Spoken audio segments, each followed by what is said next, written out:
Seja bem-vindo ao Show de Notícias.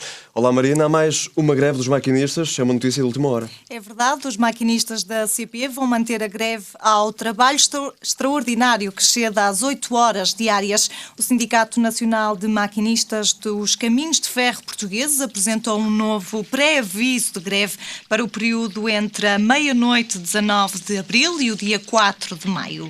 E o choque frontal entre um automóvel e um autocarro no túnel da Ribeira provocou esta tarde distúrbios entre a população local e o motorista do pesado. O corpo de intervenção da PSP foi chamado ao local, assim como o INEM, que transportou para o Hospital de Santo António um homem com cerca de 30 anos com ferimentos ligeiros. Pouco depois, um segundo autocarro acabaria por embater nos dois veículos sinistrados, tendo sido necessário os bombeiros voluntários do Porto prestarem assistência a um dos motoristas. Reabilitar a custo zero edifícios do Centro Histórico da Invicta é a mais recente aposta de 2 arquitetos e um engenheiro. O projeto já arrancou e chama-se Arrebita Porto. Estamos na Rua da Reboleira, a primeira rua histórica cujos edifícios vão ser reabilitados para arrebitar a cidade do Porto. José Paixão, arquiteto e um dos responsáveis desta iniciativa, mostra-nos um dos primeiros edifícios a ser restaurado e conta como tudo começou. A ideia surgiu no contexto de um concurso chamado FAS, Ideias de Origem Portuguesa, que foi um concurso promovido pela Fundação Gulbenkian e pela Fundação Talento, e que convocava a comunidade portuguesa na diáspora para participar mais ativamente na construção do nosso país.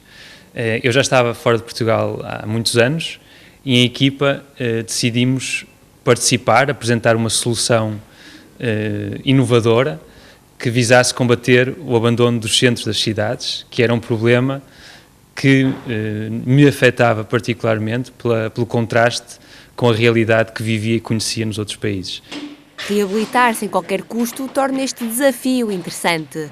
As partes envolvidas ficam a ganhar e as vantagens em melhorar o Centro Histórico do Porto, que atrai muitos visitantes ao longo do ano, são muitas. As diferentes partes envolvidas incluem jovens arquitetos e engenheiros internacionais que participam numa espécie de formação prática na concepção e execução das reabilitações. Um segundo eixo de colaboração que envolve empresas fornecedoras e consultoras do ramo da construção que dão os seus materiais e serviços a troco de benefícios fiscais e valorizando a sua própria empresa ao se associarem a um projeto de cariz social. E um terceiro eixo de colaboração que envolve os professores e formadores das universidades e centros técnicos. Ingrid, recém-licenciada em Arquitetura, veio da Noruega para ajudar o Arrebita Porto. Uma experiência desafiante e fundamental para o seu futuro como arquiteta. I heard about this project through a friend of mine who has been here on an Erasmus, and it seemed like a very interesting project. And as I'm just finished my studies, I wanted to start working and do something that could challenge what an architect normally does. Este projeto só agora começou, mas terão estes jovens dinâmicos vontade de ir mais além e arrebitar outros locais? Esta missão é uma tarefa herculeana, o trabalho é imenso e, portanto, o projeto Arrebita Porto pretende crescer e conseguir intervir no maior número de edifícios possíveis, que se inserem neste quadro de segmentos-alvos, não é? Que são os proprietários sem meios, por forma a criar um impacto real na cidade e, portanto, é um projeto com uma perspectiva de crescimento e de consolidação, sem um fim à vista, não é? A menos que a missão se viesse a concluir. Dinamizar e rentabilizar o mercado local e concluir com êxito o problema da degradação dos cascos velhos torna-se indispensável, tudo em prol da cidade do Porto. A UGT ameaçou ontem o Governo de romper com o seu apoio ao acordo de concertação social se o Executivo não cumprir o compromisso que assumiu do que diz respeito à competitividade, ao crescimento e ao emprego. A decisão pode pôr assim em causa a credibilidade externa do país e colocar Lisboa a um passo mais perto de Atenas.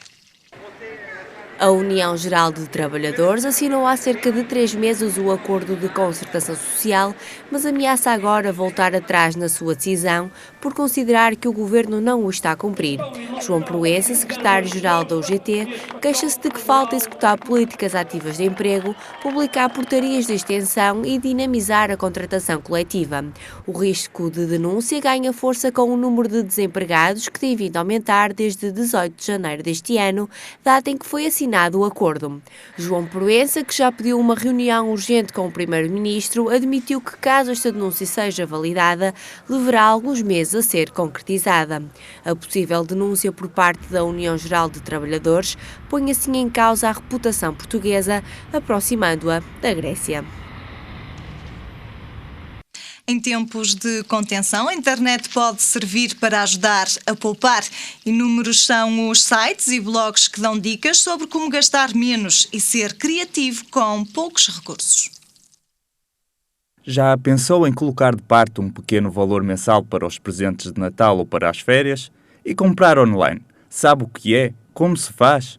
Vai poder ver respondidas estas e muitas mais perguntas no vasto mundo da blogosfera. São dezenas de blogs com dicas de poupança, sugestões de saídas baratas, tabelas comparativas de preços, descontos e promoções. Tudo isto está presente na internet. Os autores são na sua maioria mulheres, donas de casa com os seus empregos e que querem ajudar quem lê as suas publicações. Todas com o mesmo objetivo, poupar. Com muita pesquisa, programação e aproveitamento de promoções, vales e descontos é possível fazer render o dinheiro, para que não sobre mês no final do salário. Partilhar é a melhor forma de aprender. Trocar ideias, trocar informações. Sabia que se for às compras sem fome, a possibilidade de não gastar dinheiro desnecessário é menor? Com crise ou sem ela, no poupar é que está o ganho. Basta um clique para encontrar no mundo virtual a melhor forma de chegar ao final do mês, com as despesas pagas e com alguns euros na conta. Porque em tempos de crise os euros que se poupam valem ouro. Na viagem pela blogosfera desta semana falamos hoje de poupança. É a nossa convidada Mónica Aragão, autora do site saberpoupar.com. Obrigada, Mónica, por esta presença no Show de Notícias. Mónica, começava por lhe perguntar de onde é que surge a ideia e qual é que foi a razão principal que a levou a criar este site, o saberpoupar.com. Acabei por juntar dois gostos, que é escrever e a área da poupança. Para além de ser um tema que está na moda, acho interessante podermos poupar, porque pagar mais por algo se podemos realmente poupar e aproveitar esse dinheiro para fazer coisas que realmente gostamos, ou seja, poupar em coisas, necessidades básicas, para depois, sei lá, podemos fazer aquelas férias com que sempre sonhámos ou comprar alguma coisa especial.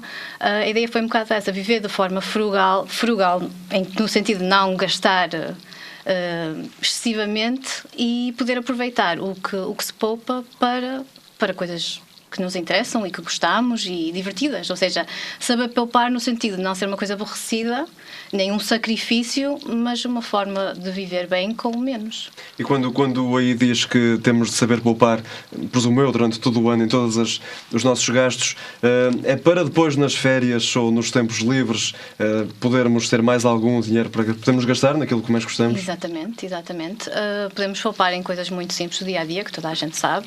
Apagar as luzes quando saímos do quarto e vamos para a cozinha, fechar a torneira da água quando estamos a lavar os dentes ou a louça, enquanto a água aquece para tomarmos banho, encher um balde que depois podemos utilizar para regar as plantas ou deitar no bebedouro do gato, por exemplo. E esses são cêntimos que se vão acumulando e transmitem uma grande poupança para nós. Exatamente, são coisas fáceis de fazer. Gestos simples, digamos assim. Muito simples. É uma questão de hábito.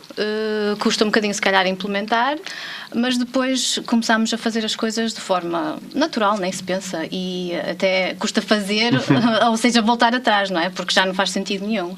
E devia ser algo que surgisse naturalmente nos portugueses, neste caso. Sim, exato. Há pessoas que não, sei lá, se calhar nunca dedicaram... Ainda falta alguma sensibilização para isso. Há coisas que eu acredito que ainda são vistas, ou não quero dizer, mal vistas, no sentido de vamos jantar fora. não comemos tudo, porque mandar para trás essa comida que vai para o lixo? Pedir para embrulhar, levar, no dia seguinte tem um almoço. Já vai poupar um almoço, por exemplo. Já se começa a fazer mais, não é? Mas ainda existe alguma reticência nesse sentido. Mas é dinheiro que se poupa e tudo junto dá para, lá está, fazer umas férias, comprar um vestido novo, etc. Mónica, estamos a falar de como saber poupar em questões gastos mais supérfluos, digamos assim, porque as férias acabam por ser um pouco, não são uma necessidade, Exato, não é? não são. Mas quando falamos, por exemplo, na alimentação, tem algum tipo de dicas para sim, dar? Como é que se pode poupar nas compras lá para cá? Sim, é uma área em que realmente se gasta muito dinheiro, uma grande fatia do orçamento vai para a alimentação.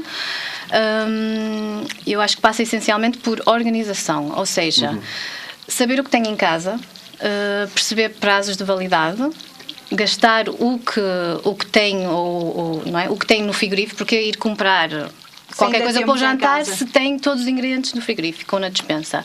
Ou seja, utilizar o que tenho em casa. Para além disso, planear as refeições, o que é uma boa forma não só de utilizar o que tenho em casa e o que pode estar eventualmente a acabar o prazo. Para além disso, analisar os folhetos promocionais que recebemos no correio, que até podemos ver online hoje em dia. E devemos estar atentos a essas poupanças. Exatamente, estar atento, eu não digo estar atento a todas as promoções, mas estar atento às promoções dos produtos que nós habitualmente utilizamos, que é mesmo assim. Mónica, nesta medida em que estamos a falar de pouparmos na comida lá para casa, será mais aconselhável fazermos as denominadas compras do mês ou semanalmente, mediante aquilo que precisamos? Eu acho que, na minha opinião, deve-se evitar ir muitas vezes ao supermercado. Gasta-se tempo, dinheiro combustível, dinheiro em compras, tentar canalizar, pelo menos, se for, uma vez por semana, não é? E ao ir já ter visto as promoções, não é? Daquilo que pode eventualmente comprar, e no local dar uma volta por todas as filas, não é? Tentar ver se algum produto que precisa poderá estar ou não em promoção, aproveitar. Existem também agora secções nos supermercados com produtos que estão próximos do prazo de validade, com descontos significativos. Passar por lá, quem sabe, tem qualquer coisa que pode aproveitar para o jantar de hoje ou para o pequeno almoço da manhã. E não convém irmos ao supermercado ou ao hipermercado antes de uma refeição, em que tenhamos um pouco mais de apetite? Nem pensar. Caso contrário, a tendência é para comprar mais caro e menos saudável. E em termos de saúde, outra forma interessante de poupar na alimentação é tentar fazer 1 ou 2 refeições vegetarianas por semana. Ou seja, reduz significativamente os custos, porque a carne e o peixe são mais caros, e não deixa de ser criativo e uma refeição diferente e saudável. E estamos a olhar para a nossa saúde também. Exatamente. Mónica, no seu site tem vários posts e um deles são 361 dicas para poupar, ou seja, uma para cada dia do ano, ou ao contrário. É uma para cada dia do mês. Exatamente. Exato. Houve aqui Exatamente. De que forma é que essas dicas, qual é o impacto que isso pode ter realmente no final do mês, nas contas, no orçamento familiar? Muito.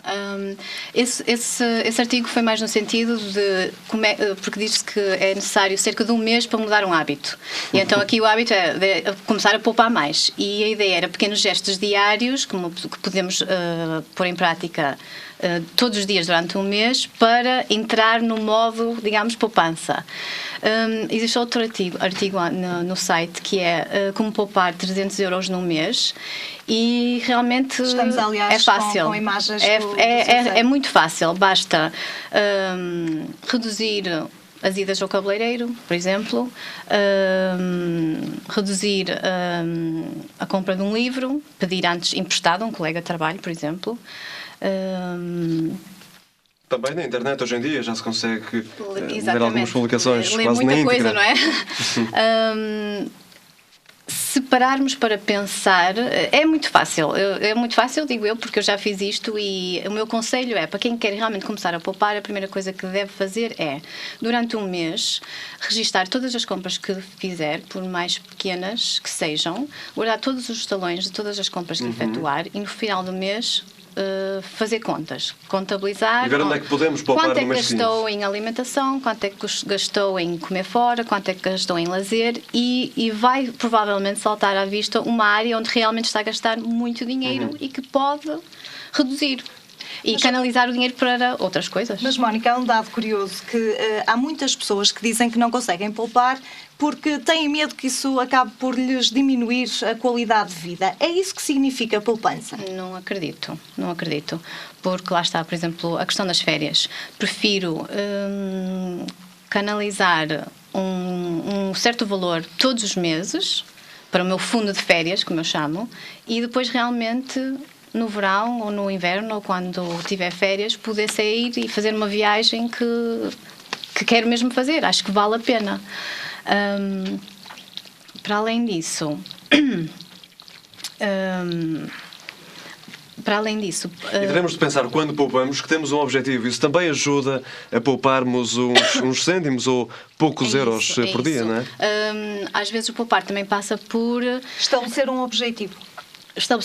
Existem muitas razões pelas quais as pessoas poupam. Para umas férias, para ter um fundo de emergência, que é muito importante. Não sabemos o dia da manhã, não sabemos se nos acontece alguma coisa e precisamos de um valor que não temos disponível. É por isso é muito importante ter um fundo de reserva, pelo menos 3 vezes o nosso ordenado.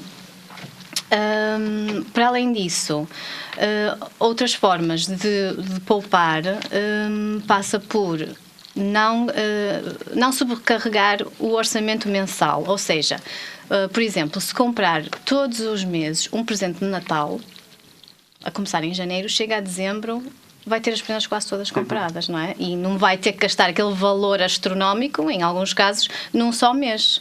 Para além disso, existe época de saldos pelo meio. Pode aproveitar para comprar alguns artigos, nomeadamente coisas que não necessitam ser trocadas, livros, CDs, DVDs, brinquedos, que, apesar de serem comprados com alguma antecedência, estão comprados e poupa dinheiro. Mónica, desculpa Marina, há pouco víamos ali o site saberpoupar.com. Tem tido, de algum modo, algum retorno dos visitantes do site? Como é que tem sucedido este ponto? Sim, é muito bom ter o feedback. Temos tido principalmente através do Facebook. As pessoas interagem mais, deixam comentários, acrescentam sugestões, que é sempre ótimo, porque isto da poupança estamos sempre a aprender e é mesmo isso. Ou seja, a internet é um bom veículo para esta partilha de dicas, de sugestões. É muito bom receber um comentário a dizer, nunca tinha pensado nisso. E é igualmente bom alguém acrescentar algo a uma lista que... A própria Mónica já aprendeu com sites com quem partilha esse Sem dúvida, aprendi uma coisa muito interessante há pouco tempo, que é especialmente direcionada a pessoas que fazem compras impulsivas. Ou seja, antes de comprar mais um par de sapatos, pensar quantas horas é que tenho de trabalhar para pagar estes sapatos. E se calhar isso já vai fazer a pessoa parar e pensar e ir para casa e refletir e, quem sabe, poupar esse dinheiro. E esperemos então que tenham sido úteis estes conselhos para todos pouparmos um pouco mais. Obrigada, Mónica, por esta participação no Show de Notícias. Obrigada. Até uma próxima oportunidade. Seguimos então com a síntese regional. Marina, no que não poupamos no Show de Notícias é em peças e em peças de qualidade. Esta é uma delas, chama-se o Projeto Português Life. Venceu uma das categorias o Projeto Português Life, dizia eu, que venceu uma das categorias do Prémio Internacional de Inovação para Interiores Aeronáuticos, que vamos ver então de seguida. Este grupo de pessoas, representantes de 5 empresas portuguesas e uma brasileira, são os responsáveis pela vitória portuguesa do Crystal Cabin Award, um prémio internacional de inovação para interiores aeronáuticos. Um reconhecimento merecido após 7 anos de muito trabalho e dedicação. A forma como as empresas se devem posicionar é em conjunto e apresentam soluções integradas em conjunto, junto dos potenciais interessados nessas soluções, como é o caso da Embraer. Portanto, eu diria que as raízes do projeto se calhar remontam a 2004, 2005. A partir de 2008 começou a haver uma vontade comum, estavam definidos basicamente os parceiros destas 5 empresas com a Embraer, 5 empresas portuguesas e com a Embraer, e os contornos do projeto ficaram bem definidos a partir de 2008.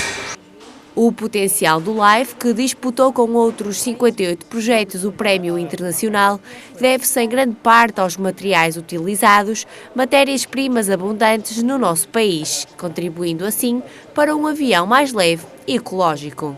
O projeto LIFE prima pela utilização de materiais naturais, ou porque é algo que pensamos que em Portugal marca pela diferença também. Estes materiais que nós usamos aqui são fundamentalmente as cortiças em utilizações muito diversas e que garantem uma certa ligação àquilo que é muito característico em Portugal, na cortiça, a utilização da cortiça e o fator importante que a cortiça tem na nossa economia, e a pele, que também tem um setor com grande tradição, uma parte industrial portuguesa muito significativa, ligada historicamente ao calçado, mas que tem soluções técnicas também muito importantes. Mas não pense que andar num avião como este é para qualquer bolso. Infelizmente, isto não é para o passageiro normal. Talvez as características de um projeto destes, para conseguirmos olhar para aspectos muito inovadores na utilização de veículos por passageiros, normalmente olham-se ou começa-se por olhar para coisas de mais alto nível económico, digamos assim. E naturalmente que o projeto LIFE é um exemplo disso. Este projeto visa um nicho de mercado, que são os aviões executivos, e portanto visa pessoas ou donos de grandes empresas, ou uma frota de empresas, uma frota de aviões que pertence a uma empresa multinacional, ou alguém que aluga ou que pode alugar a utilização de um jato deste tipo. Resta assim apreciar do lado de cá o design e inovação do futuro dos aviões, mais ecológicos e mais confortáveis para quem gosta e para quem pode viajar. Continuamos a nossa viagem pelo mundo da blogosfera. Agora, para falar sobre moda, é nossa convidada Daniela Gandra, autora do blog ballerina.bird. A Daniela, aliás, já esteve connosco a semana passada para nos apresentar este site. Hoje vem falar de um tema muito específico da moda. Moda para gordos ou pessoas que estão acima do peso. Obrigada, Daniela, por esta participação no Show de Notícias. Daniela, as pessoas que estão um bocadinho acima do peso dizem ter uma relação nada fácil com as lojas de roupa, ou seja, quando vão comprar roupa têm imensas dificuldades. Como é que se pode ajudar estas pessoas a resolver este que para elas é um enorme problema? Claro, encontrar o tamanho certo é complicado para todos os números, sejamos altas ou pequeninas, é sempre um desafio encontrar o tamanho certo. Claro que numa ida às compras temos de ter sempre em mente aquilo que realmente precisamos e aquilo que o nosso corpo realmente precisa. Nós temos de ter consciência daquilo que gostamos e essencialmente da nossa fisionomia, porque seja qual for o nosso tamanho, temos de ter consciência que o nosso corpo, nenhum corpo é igual e todos nós precisamos de formas diferentes para nos favorecer e, claro, temos de ter isso em mente numa ida às compras para tamanhos maiores. O que devemos ter em mente? Claro, primeiro devemos sempre estar fiéis a nós próprias e não fugir para aquilo que não gostamos. Devemos sempre manter a nossa pele e sentirmos-nos bem com aquilo que queremos vestir. O que evitar?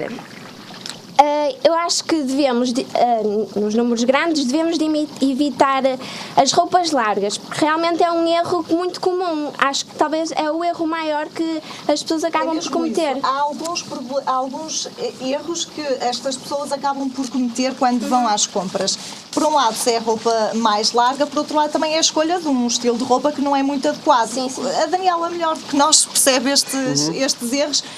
Na sua opinião, quais é que são verdadeiramente as falhas destas pessoas? Quando as pessoas mais gordinhas, elas querem esconder aquilo que têm. Eu acho que muitas vezes acabam por cair em erros ainda piores, que acabam por desfavorecer ainda mais, que é refugiarem-se nas roupas largas e pesadas, que acabam por acrescentar ainda mais volume.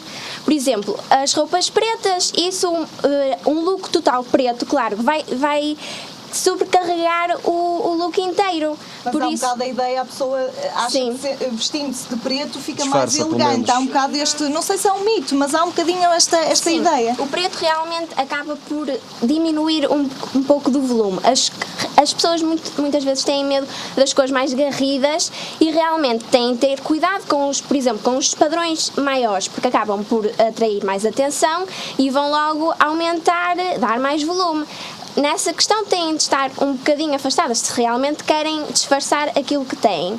Mas é um erro mesmo comprarem roupas mais largas, porque perdem a silhueta e realmente temos de saber o que valorizar, realçar os nossos pontos fortes. Mas também, Marina, desculpa, justas demais ao corpo, digo eu, Sim, que não claro. percebo muito deste assunto, não será muito favorável. Não, tem de haver um meio termo, é por isso que digo que temos mesmo de conhecer aquilo que somos e os nossos pontos fortes. Por exemplo, podemos usar uma roupa mais larga e em baixo mais justa para contrabalançar, mas, por exemplo, usar um cinto na silhueta que é para não perder a forma. E logo isso vai já favorecer mais a forma. Daniela, de que forma é que as pessoas mais fortes podem, por exemplo, usar uma roupa que vem nas revistas, que está na moda, que faz parte das tendências? Por um lado, de forma a que pode usar esse tipo de roupa, mas também que cumpra um requisito que é importante, que a Daniela começou por dizer, que é sentir-se bem, porque é importante que estas pessoas, acima de tudo, saibam que se estão a sentir bem dentro daquela roupa, certo? Claro, nós temos, como eu disse, de nos manter fiéis a nós próprias e claro que podemos seguir as tendências. Qualquer pessoa pode seguir a tendência, seja ela qual for, o importante é nos sentirmos bem connosco próprias. E queiramos vestir uma saia mais comprida, por exemplo, eu sou pequenina e eu adoro aquelas maxi skirts, mas... Traduzindo? São as saias compridas até aos pés que já se usam desde o ano passado. Eu, por acaso, não gosto, digo que o meu ponto mais fraco é a minha altura. Ou seja, gosta desse tipo de saias, mas tem consciência que não lhe fica bem. Exatamente, tem consciência que ao usar vou-me perder, vou ficar engolida naquela saia e não me vai favorecer. Por isso, opto por peças mais curtas, tal como as outras pessoas devem de saber quais são os pontos fracos e os pontos mais fortes e saber valorizar aquilo que realmente querem mostrar. Mas, por exemplo, vamos supor que a pessoa não consegue vestir o que vem na revista, o que está no catálogo, porque, pura e simplesmente, como o exemplo da saia, não é apropriado para aquele estilo de corpo. Significa que essa pessoa está fora de moda, Daniela? Não, sem dúvida alguma, não. Claro, há imensas maneiras, há inúmeras formas de escolher outras peças, há inúmeras peças em todo o mercado e temos de saber aquilo que nos fica bem e aquilo que nos vai ficar bem.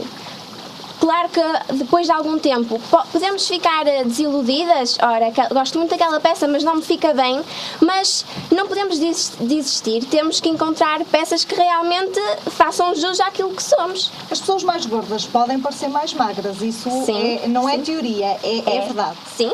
Se realmente querem criar essa ilusão, podem usar inúmeras estratégias, tal como as pessoas mais magras podem para parecer mais cheinhas, as pessoas mais cheinhas podem parecer mais magrinhas. Já falou aqui de algumas dicas, mas estamos na primavera e a seguir vem o verão. Quais é que são as tendências para que essas pessoas mais gordinhas podem escolher? O que é que se vai usar em termos de cores, de tons, de cortes? A Daniela hoje postou um post, passando a redundância, sobre esta questão.